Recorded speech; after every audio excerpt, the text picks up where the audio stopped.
জঙ্গলের অনেক গভীরে চলে যায়। সে সেই মেয়েটিকে দেখতেই পায় না। চারিদিক ঘন জঙ্গল। বন্য শিয়ালের চিৎকার আরো যেন ভয়ঙ্কর হয়ে উঠেছে। ওটা কে?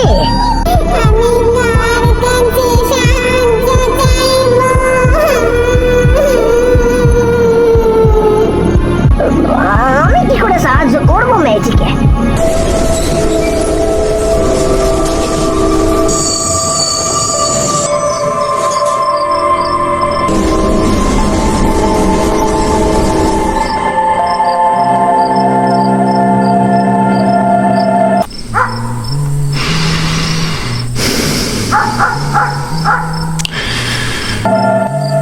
দাদা, আপনি যাবেন?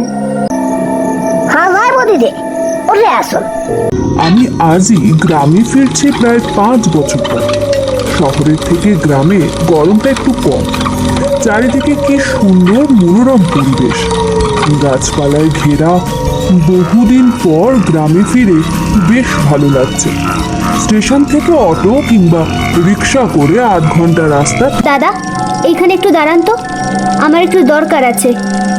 আর আপনার কাছে কি কোনো টর্চ আছে? থাকলে একটু দিন না। দিদি, এখন তো সন্ধ্যা হয়ে গেছে, আমার রিস্কা থামাতে বলছেন কিনা? জায়গাটা মোটেও ভালো নয়। এখানে মাঝে মাঝে মানুষের লাশ পাওয়া যায়। আপনাকে দাঁড়াতে বলছি, আপনি দাঁড়ান না।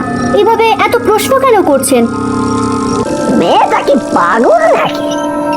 যাকে কথায় গেছে খদ্দের লক্ষ্যে।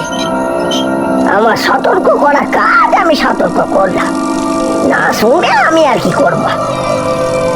হ্যাঁ হ্যাঁ, দাঁড়াচ্ছি।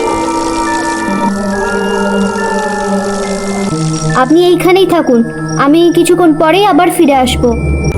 আপনি যান, তাড়াতাড়ি আইবে না, জায়গাটা কিন্তু মোটেও ভালো নয়। এই ব্যাপারটা সন্দেহজনক বলে মনে হয়, তাই সে তার পিছু নেয়। চোখের আড়ালে তার পিছনে যেতে থাকে।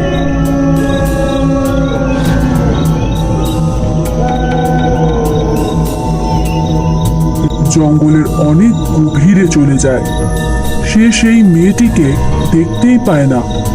চারিদিক ঘন জঙ্গল। বন্য শিয়ালের চিৎকার আরো যেন ভয়ঙ্কর হয়ে উঠেছে। মেয়েটা গেল কোথায়? এই তো সামনে ছিল। না না, আমায় দেখতে হবে ব্যাপারটা। আরে ঠিক মনে হচ্ছে না তোমার?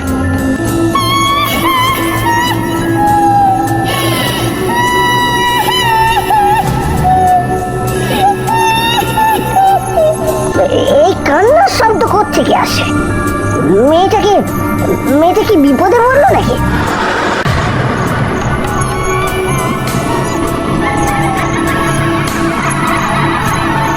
আমার এমন ভয় কেন লাগতেছে? কোনো বিপদে পড়লাম না তো? ওটা কি? মনে হয় ওই মেয়েটা। দেখি কি করছে, আড়াল থেকে লুকিয়ে লুকিয়ে দেখছে।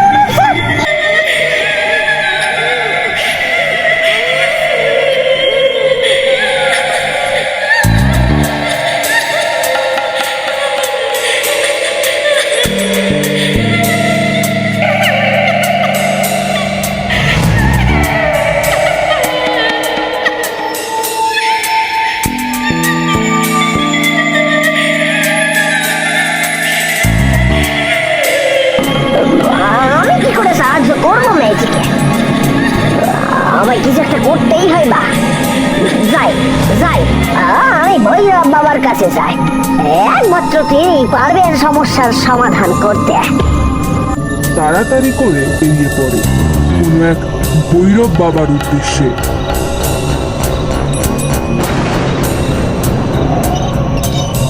দেখতে দেখতে ভৈরব বাবার কাছে চলে আসে। দৌড়ে যায় ভৈরব বাবার দিকে। বাবা, আমায় রক্ষা করুন বাবা, আমি বড় বিপদে পড়া আপনার কাছে আইছি।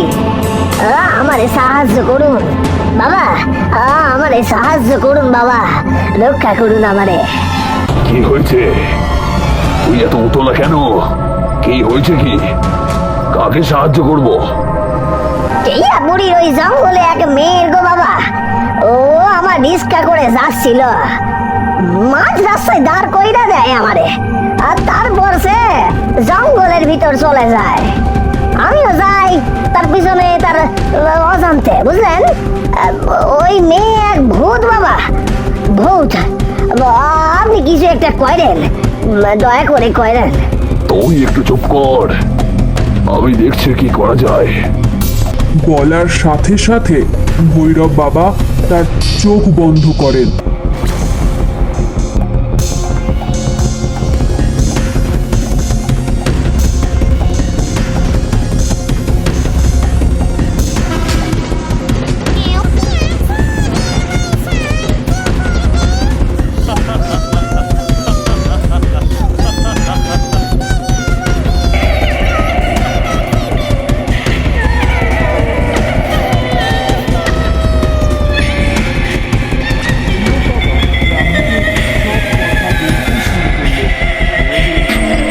বনেদি বংশের মেয়ে, বিদেশ থেকে পড়াশোনা শেষ করে 5 বছর পর বাড়ি ফিরছিল। ওই জঙ্গলে দাঁড় করিয়ে কিছু লোকজন তার উপর লুটপাট চালায়। শুধু তাই নয়, শেষে তার কাছ থেকে সবকিছু কেড়ে পর্যন্ত নেয়। না না, মেরো না আমার, আমার যে টাকা পয়সা আছে তোমরা নিয়ে নাও, আমায় শুধু যেতে দাও।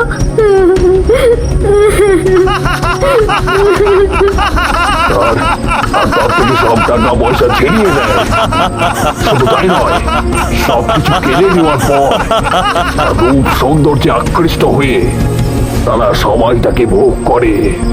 কথাগুলো শুনছিল, সে ততই ভয় গুটিয়ে যাচ্ছিল। তার সারা শরীর কেঁপে কেঁপে উঠছিল, হাত পা যেন ঠান্ডা হয়ে যাচ্ছিল তার। তারপর কি হয়েছিল বাবা?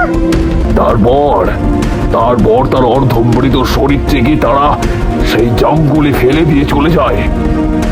সেই দিন থেকেই সে ওই জঙ্গলে বন্দী, আর তার আত্মা চারিদিকে ঘুরে বেড়াচ্ছে সেই স্থানের আশেপাশে। তাহলে কি কি কি হবে বাবা এবার? এবার আমি কি কি করব? ও আমার কোনো ক্ষতি করবে না তো? তোকে যা করার তোকেই তো করতে হবে রামু। ভগবান ওর মুক্তির জন্য তোকে বেছে নিয়েছেন। যা, আমি তোকে মন্ত্রপুত জল দিলাম, তুই যাবি আর তার গায়ে এই জল নীরবে ছিটিয়ে দিবি। সে মুক্তি পেয়ে যাবে, ভয় নেই, সে তোর কোনো ক্ষতি করবে না। বাবার কথা মতো তার রিক্সা নিয়ে আবার সেই জায়গায় ফিরে আসে, আর দেখে সেই মেয়েটি সেই জায়গায় তার জন্য অপেক্ষা করছে। কোথায় গিয়েছিলেন দাদা আপনি? আমি আপনার জন্য অনেকক্ষণ ধরে এইখানে দাঁড়িয়ে আছি। এই একটু ওদিকে গিয়েছিলাম, ওই দিকটা। আসুন, উঠে আসুন। বুকে ভরসা নিয়ে রামু তার রিক্সায় সেই অশরীরী মেয়েকে বসতে বলে। গাড়িতে ওঠার আগেই তার গায়ে ভৈরব বাবার দেওয়া জল ছিটিয়ে দেয়। দেওয়া মাত্রই সারা শরীর আমার ঠান্ডা হয়ে যাচ্ছে। কি দিলেন আপনি আমার গায়ে? তুমি মুক্তি পাবে, এবার তুমি মুক্তি পেয়ে যাবে, বুঝছো? আমি তোমার আসল পরিচয় জানি না গিয়েছি, বুঝছো? তুমি মুক্ত এইবার। ধন্যবাদ দাদা, আমার না বলা কথা বুঝে নিয়ে আমায় সাহায্য করার জন্য অসংখ্য ধন্যবাদ। সেই ভূত সেইখান থেকে উধাও হয়ে যায়। একা একা তার একমাত্র সঙ্গী রিক্সা নিয়ে বাড়ি ফিরতে থাকে।